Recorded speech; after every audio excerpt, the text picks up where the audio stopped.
Alright guys, this one another Nnamdi Kanu broadcast that is currently shaking the world. My people, if you watch this video, you understand the reason why. Hey, they don't want this man out of where he is currently. But I'm telling you, this man is loaded. I want to thank every one of you, for always taking your time to come out here. May God bless you all. I still want to appreciate YouTube for making this platform, possible for us. May we take the share informations, to understand waiting they happen. And I still want to use this opportunity, to let YouTube know that in this Prospect Channels TV, we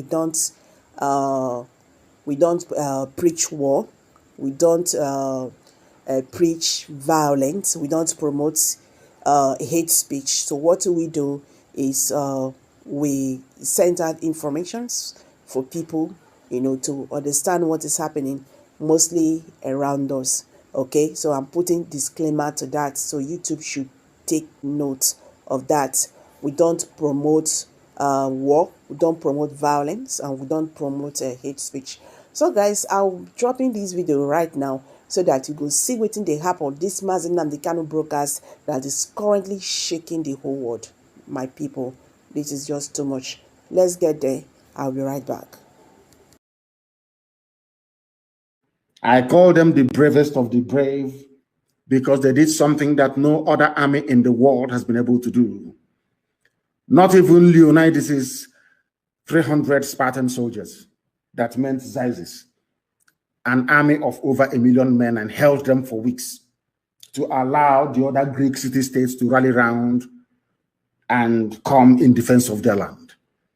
I said, not even the immortalized 300 of Sparta were able to do what we did between 60s, or what our fathers did between 67 and 1970. I want to put it into context so you understand. Biafra War was the Third World War, unofficial Third World War. It was the only time that a capitalist power in United Kingdom, Britain, and a communist power in USSR came together in order to kill and stifle the hopes and aspirations of a very tiny country called Biafra in West Africa. For the very first time in the history of man till this very day, because capitalism and communism is like oil and water. They never converged. Ask yourself this question, even at the height of the Cold War, when the arms race was in full gear, nuclear weapons being developed, hydrogen bombs being built, mutually assured destruction guaranteed by the array of arsenals in the possession of these superpowers. Then Britain and Russia, they put all their differences aside.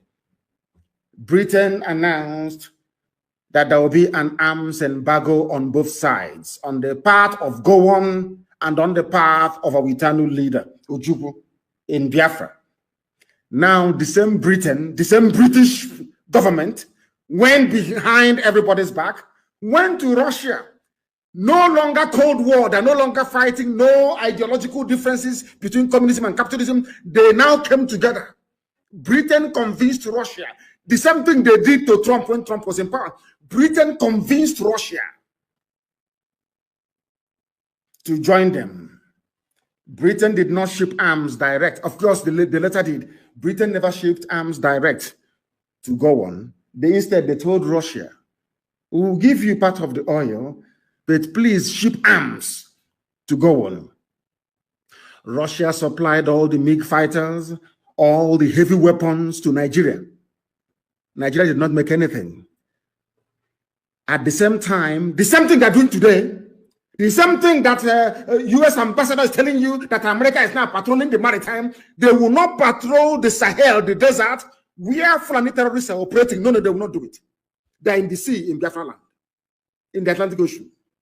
The same thing they did then, they are trying to do now, to enforce air, land, and sea blockade. Biafra was blockaded. Unfortunately, some Yoruba people went with them. You know me, I speak the truth. I don't care. I tell you the truth always. Some Yoruba people we are convinced into going with Fulani to kill as many Biafrans as possible. or should I say, to kill as many Igbo people as possible. Understand this. Britain did not stop there. Britain went to OAU then, now AU, and convinced most of them that artificial colonial boundaries must exist. Are you following what I'm telling you this morning? Britain convinced African people that the boundaries that they themselves, white Europeans, created in Africa must be defended at all costs. On the floor of the chamber of OAU in Addis Ababa, they were debating it. That what Ojukwu was fighting for is a return to the traditional way that black African people lived before the white man came. That he's right. Julius Nyerere said that Ojukwu was right. Huford Berners said Ojukwu was right. Omar Bongo said Ojukwu was right. The rest said, no, he's not right. We must keep the artificial colonial boundaries of our colonial masters. Are you following? Somebody's in Croatia. Our sister Ruth Okoro is in Croatia. We're everywhere.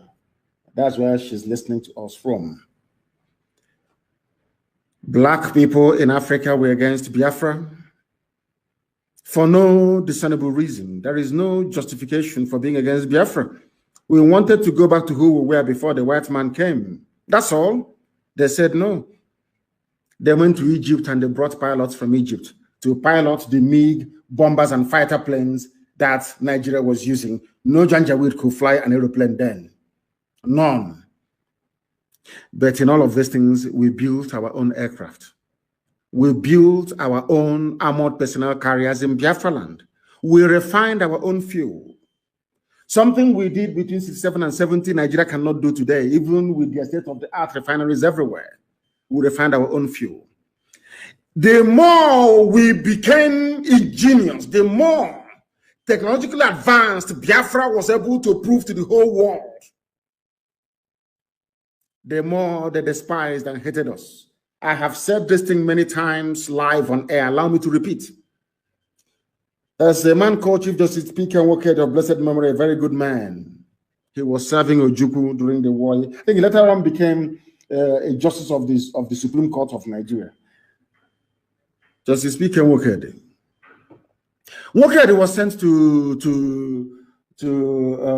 Bulgaria to go and seek for help.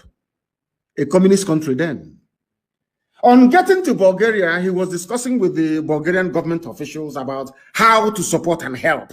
Because the people that brought us the Bible, Britain that gave us Anglican Church, which incidentally, I was, should I say, baptized into, wrongly I would say. Britain gave us Bible, gave us a story of Jesus and Mary and the Trinity and the Holy Trinity. In the name of the Father, the Son, and the Holy. Everything, even dress us up like occultic leaders. Because when you see a pastor in a church, he looks like occultic. He looks like a foreign dibia. But they were supporting Muslims from the north to come and kill us. P.K. Nwoke went to Bulgaria to go and ask for help.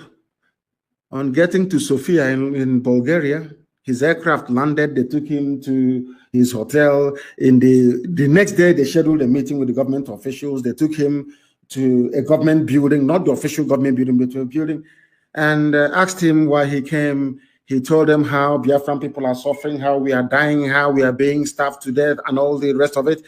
And at the end of his narration, he finished narrating his story. They said to him, we sympathize with you. This is Bulgaria, I'm telling you. We sympathize with you. But the thing is that we don't want another Japan. The world is struggling with one Japan. We don't want another one to come up. Chief Justice P.K. Nwoke told me this himself in a place called Enfield in England when he came very many years ago before his passing. He told me face to face, not recycled information. Chief Justice he was, P.K. Nwoke. And he looked at them, he said, the Bulgarians told him, no, the world is having to cope with the technological advances of Japan. We don't want a black country to come out and be like Japan. No, we don't want it. He left after 4 days. It dawned on me that the conspiracy against Biafra is global. It doesn't matter how many petitions you write, how many letters you write. It doesn't matter how many of us they kill. The world would not respond. They will not listen. I also told people a very important story. I went to go and see the United Nations officers in Geneva. I walked into the meeting room. Edoziem was there. Our sister Nena was there.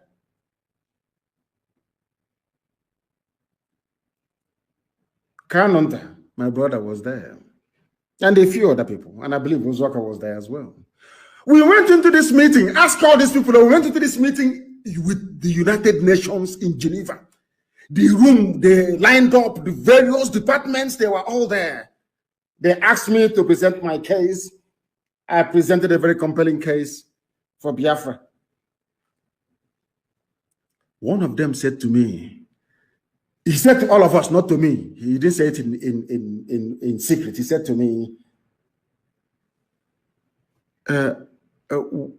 where is it at any time in New York? This was UN offices in Geneva that we went to. He said to me, where is it any time Biafra is mentioned in any meeting at UN headquarters in New York, everybody will get up and leave the room. I asked him, what did you say? In front of ask anybody who was with me in Geneva what I'm saying. We were at the UN office.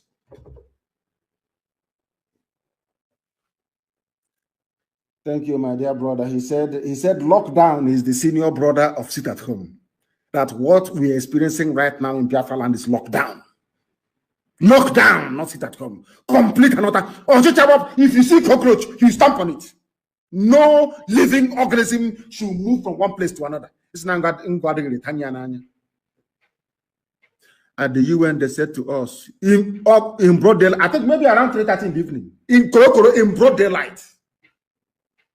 Anytime we discuss Biafra, what they are doing to you people at the UN office in New York, everybody will get up and walk away. And then I went back to London. And I started praying before I traveled to the US then. I think this was in 2019. I was attending this meeting when my mother's body was in the morgue in Germany. My mother's body was in the mortuary, and I was attending all these meetings on behalf of Biafra. You can imagine somebody who just lost his mom going and making a very compelling case for Biafra, and them coming out and telling us that the whole world is against us. And my mind went back to what Israelites must have gone through, or the Jews of Europe must have been through, or Jews, in fact, in the entire history, the same thing.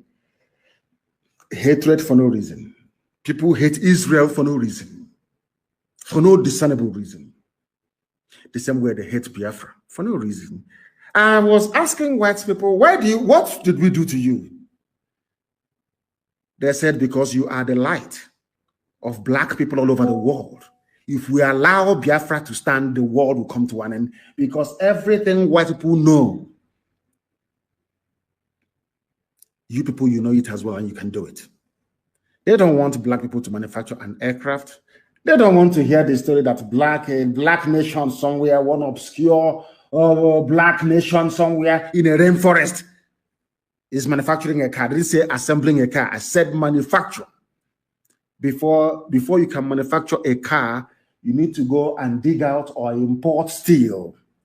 You need to shape it. You need to carve it in a foundry. You need to build the engine block yourself, not import it from China and assemble. No. They don't want any black nation to do it. They don't want any black nation to have a viable economy. And should Biafra be allowed to stand, that is what is going to happen to the entire black world. And they do not want it. They are whites, they are God. You are black. You are nothing. You are the Lucifer. You are saying. Yeah, it's a wonderful edition of Politics on the Street today. Today, it's no news that Dr. Ngozi Orabueze is set to commission the first Biafra Washington Embassy. Some persons are of the view that what has Dr. Ngozi Orabueze done to the history and to the struggle. Now she's bringing what she has done, that Donald Trump is set to commission this embassy. And so, and then we've seen some persons come down to say that that embassy is just a jamboree. Such thing will never come into reality. Such thing will never come into existence. But the truth of the matter is that these people, are they not tired of the Fulani killings, mines in Nigeria? Are they not tired?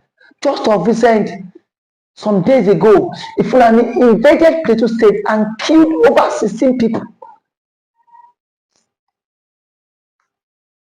Plateau State is now a mine zone whereby the Fulani can easily perpetrate their acts.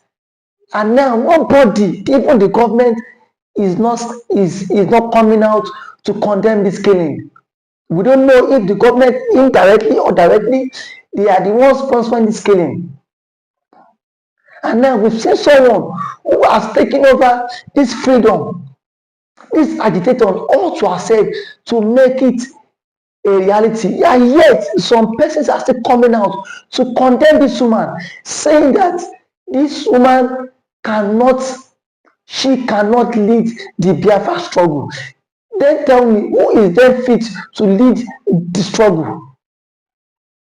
Now that Mazi Samonepa has been given some restrictions of social media, and now we've seen someone who has come out of our own free will to lead this struggle.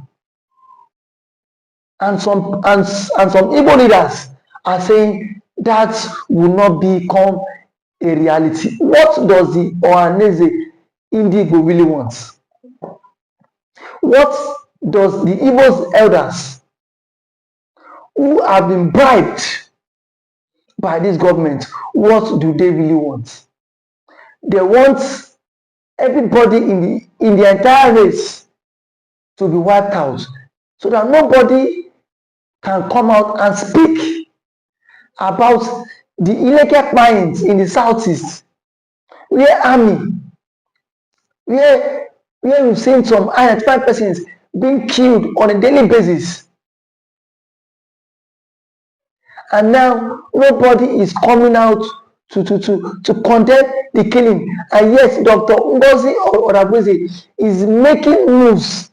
And yet we've seen leaders, the Igbo leaders, coming out to condemn that move. The truth of the matter is, the enemy of a man is within his household. And we've seen that those who are against the Biafra struggles are not even outsiders. They are mostly people, even from the Igbo race. When Dr. Ngozi Orabueze announced that they are set to commission the Washington DC Biafran embassy, and that it will be done by the US President Donald J. Trump. We've seen Bianca Ojukwu tweets saying it is a lie from the pit of hell. Why don't you wait until that becomes a reality? Why can't you wait until it becomes a reality? The same people that was being used to kidnap Mazi Nnamdi all the way from Kenya, the same people that was being used to orchestrate the illegal arrest of Mazi Samonepa. And now we've seen a woman championing this case, this cause for referendum. And those who were supposed to champion this cause for referendum have even sold out in the freedom. They've sold out. Wanese Indigo have sold out, Southeastern governors have sold out, despite the killings in their domain, despite what is happening in their domain. Nobody is coming out to confront the government and tell them enough is enough. What we have today is people who are only after their own tummy, their own stomach. Is this how Mazi Nnamdi Kanu stood for the Biafra cause? Mazi Kanu stood for it with his life, despite the pains that man is going through today. The man has not renounced the struggle for Biafra.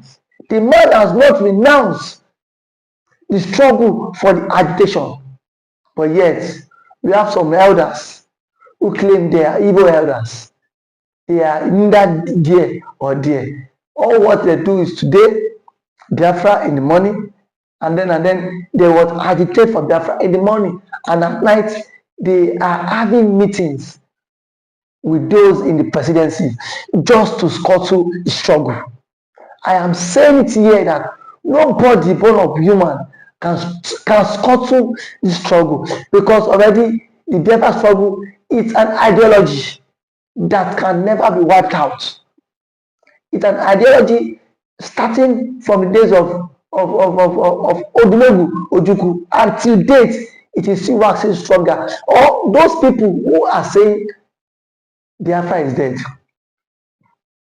who are saying Biafra is dead, are they not tired